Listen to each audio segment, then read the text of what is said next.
Pripadnici astrološkog znaka Konj će ove godine stvarno morati da budu koncentrisani. Naime, postojeće prilike za dobru zaradu, za stvaranje bogatstva, međutim, morat ćete da se potrudite da stignete do tih prilika i da ih uhvatite, kako se kaže, da ih iskoristite. Isto možemo da kažemo i za dobre rezultate koje želite da postignete. Ono što bi trebalo da bude vaša glavna i osnovna odlika ove godine je marljivost. Znači, nemojte biti lenji, nemojte odlagati stvari, nego brzo i marljivo radite. To je vaš glavni adut.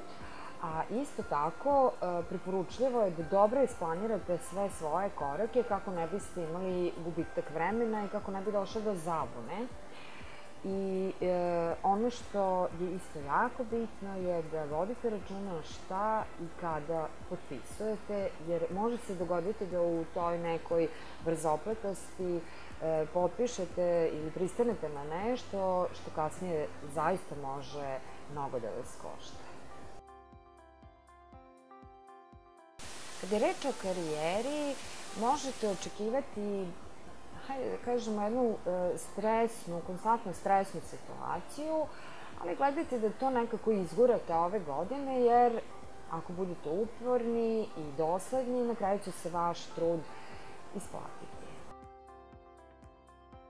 Ako do sada niste naučili da poštujete ono što imate, u ovoj godini ćete sigurno to naučiti, pogotovo ako se već nalazite u vezi. Ako niste u vezi, onda pogledajte u svojim društvenim krugovima, tu se negde krije osoba za vas.